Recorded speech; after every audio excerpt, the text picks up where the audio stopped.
escenarios, uno de ellos es Ucrania, y estamos en línea en estos momentos con Gabriel Puricelli, analista internacional, para poder conversar un poquito acerca de qué significa esta foto entre los dos líderes, el de Rusia y los Estados Unidos. Muy buenos días, Gaby, te saluda Mariano Belic y Lucía Rodríguez Boya, aquí en Habrá Consecuencias. ¿Qué tal? ¿Cómo están? Buenos días. Buenos días. Buen día. Muchas gracias por atendernos. Bueno, expliquémosle a la gente en términos sencillos qué significa este encuentro entre los dos líderes y qué se puede esperar también. Digo, si a partir de acá puede haber algún tipo de cambio sustancial a nivel geopolítico, si es más cosmético que otra cosa. Contanos cómo lo estás viendo. Creo que lo más significativo es que la reunión va a escenificar una idea de la política internacional de Donald Trump, que es que en el mundo tiene que haber esferas de influencia. Esto es una gran victoria para Putin, cuyo ataque a Ucrania en 2022 se puede leer justamente como el reclamo de que el mundo le reconozca una esfera de influencia. Trump, al invitarlo a pisar tierra estadounidense, paradójicamente tierra estadounidense en un estado que fue comprado a Rusia por los Estados Unidos, como es Alaska. Pero me parece que esta es la primera cuestión.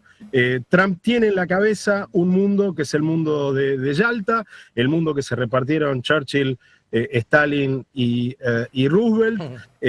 Por supuesto, en esa foto no está la representación europea, es decir, que hay un reconocimiento mutuo de los poderes de hecho que tienen Estados Unidos sobre el mundo y la Federación Rusa sobre una región del mundo, y me parece que esto es el elemento central de esta reunión. ¿Cuánto puede dar como resultado respecto de la paz en Ucrania? Me parece que eso está mucho más en duda. Me interesa esto último que decías respecto a la paz en Ucrania, porque el tercero es, digamos, no aparece. Digo, básicamente estamos viendo a los dos ajedrecistas que quieren hablar acerca de un tablero en el cual el dueño, básicamente, o podemos decir dueño entre comillas a esta altura, del territorio, no tiene voz en esta situación.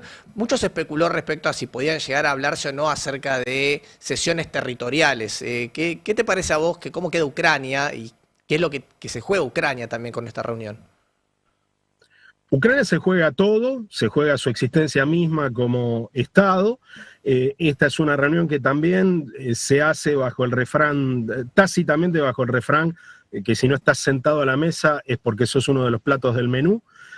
Así parece pensarlo el propio Trump, que no se privó en los últimos días de sugerir que podía haber lo que él llamó land swapping, es decir, trueque de territorio, ¿no? Que es un trueque, por supuesto, desigual, porque en este momento Ucrania controla unos pocos kilómetros cuadrados de territorio de la Federación Rusa en el Oblast de Kursk, mientras que la Federación Rusa controla todo Donetsk y Donbass, que es prácticamente un tercio del territorio ucraniano. Desde el principio, Trump ha venido sugiriendo que las condiciones para la paz son un reconocimiento, una de las condiciones para la paz es un reconocimiento, al menos parcial, de las ganancias territoriales que la Federación Rusa ha hecho por la fuerza. Y el hecho de que Ucrania no esté sentado a la mesa refuerza las posibilidades de que estos términos de negociación decisivamente favorables a la Federación Rusa se consoliden después de esta reunión. También mencionabas algo antes acerca del mundo que tiene Trump en la cabeza. Lo hemos visto en términos de aranceles también, que quiere empujar al mundo hacia una realidad, digamos, de hace, te diría, medio siglo atrás, ¿no? En la cual había otro tablero, había otros actores, y el dominio también de Estados Unidos era otro. Y lo vemos también entonces en el plano militar, cuando hablas acerca de Yalta y lo que fue la histórica división del mundo de la Segunda Guerra Mundial. ¿Qué mundo, cómo entra la Argentina, digamos, en ese mundo, digamos, teniendo en cuenta lo que había sido el rol de la Argentina hace medio siglo atrás y lo que quiere, lo que pretende Trump de la Argentina en este caso? Bueno, la Argentina entra claramente dentro de la esfera de influencia que Estados Unidos se reserva para sí mismo. Estados Unidos considera que tiene derecho a influir exclusivamente sobre todo el hemisferio occidental, una pretensión que obviamente se da de patadas con la realidad de las relaciones comerciales, sobre todo de América del Sur con China.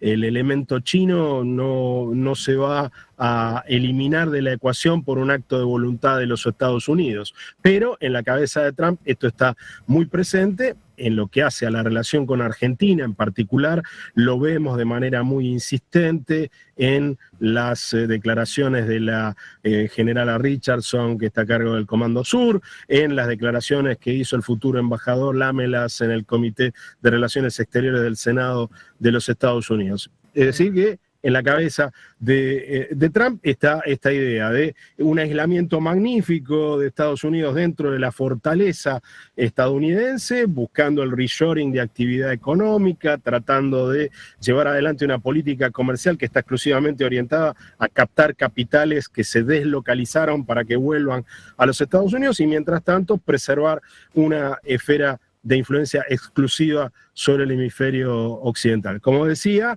es una visión del mundo que tiene poca correspondencia con las realidades del mundo contemporáneo. Claro. Ayer hubo una comunicación entre Javier Milei, el presidente argentino, con el presidente ucraniano, Zelensky. En el caso de la Argentina, ¿vos creés que Milei se apuró cuando asumió en su momento el gobierno para darle tanto apoyo? Luego tuvo que, en este cambio de mando en los Estados Unidos, digamos, recular en chancleta, como se suele decir, ¿no? En criollo, a partir del cambio también de posición de Estados Unidos en ese momento mucho más duro contra Zelensky. Lo hemos visto en ese video que se transmitió prácticamente en vivo en la Casa Blanca, retándolo delante de la prensa junto a su vicepresidente J.D. Vance. ¿Vos creés que Milei se apuró en su momento, quedó en una situación incómoda frente a Ucrania? ¿Cómo ves hoy que se define esa situación? Yo creo que Argentina no tiene política exterior.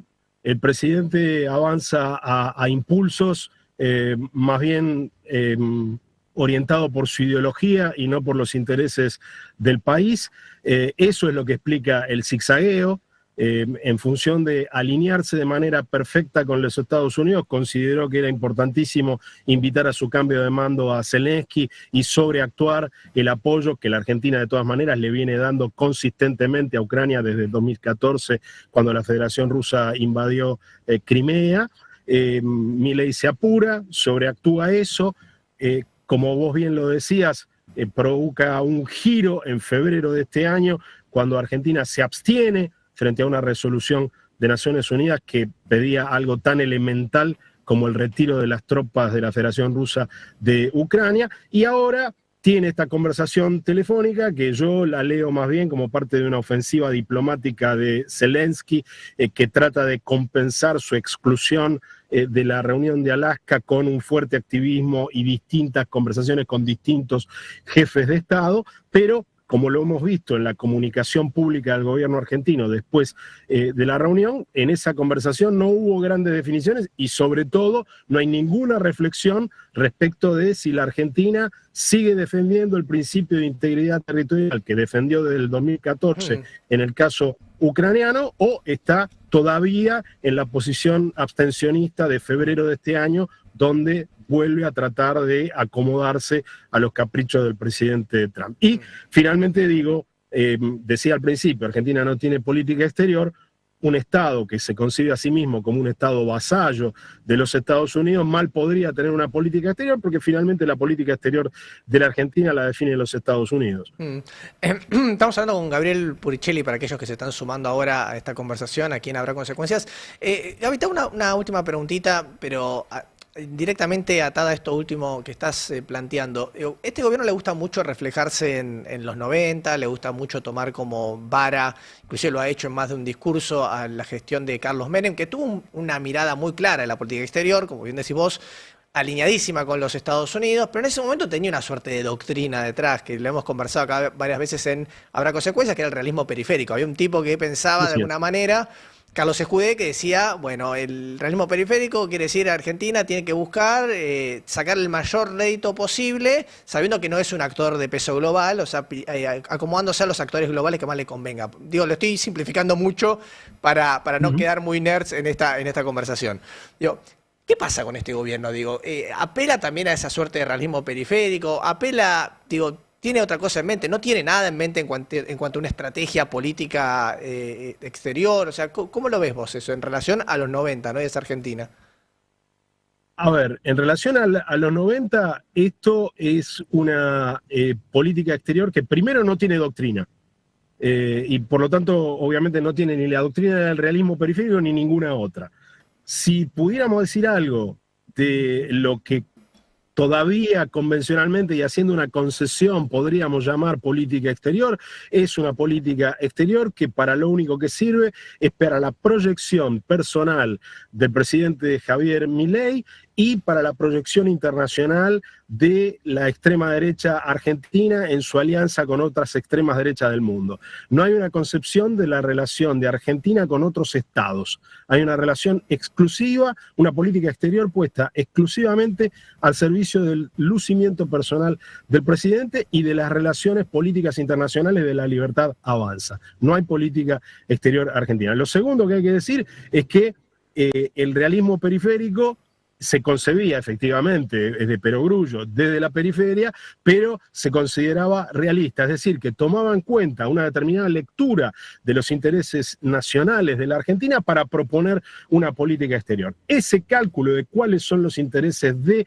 la República Argentina en el gobierno de Javier Milei no existen y por lo tanto no podemos hablar de realismo. Me parece que además hay algunos datos que indican que lo que vos denominabas recién, calificabas recién de política exterior alineadísima con Estados Unidos bajo Menem, palidece frente a la realidad de lo que estamos viendo hoy. Hace pocos días Juan Gabriel Tocatlián recordaba que el patrón de voto de Argentina en organizaciones internacionales durante la época de las llamadas relaciones carnales hacía que Argentina coincidiera con Estados Unidos en más o menos en el 40% de las ocasiones que se votaba algo, mientras que bajo el gobierno de Milei esa tasa se ha duplicado. Es decir, que en el periodo que todos recordamos, y que probablemente lo fue, el de mayor alineamiento con los Estados Unidos, Argentina estuvo en desacuerdo con los Estados Unidos en el 60% de las ocasiones en que tuvo que votar en Naciones Unidas. Este gobierno es prácticamente el 51º Estado de los Estados Unidos y no un país independiente cuando hablamos de política exterior. Gabriel, muchas gracias por esta charla con nosotros aquí en Habrá Consecuencias. Gracias por el llamado. Gabriel Puricelli, analista internacional, lo escuchaban acá. ¿Qué dato ese que tiró? Un datazo citando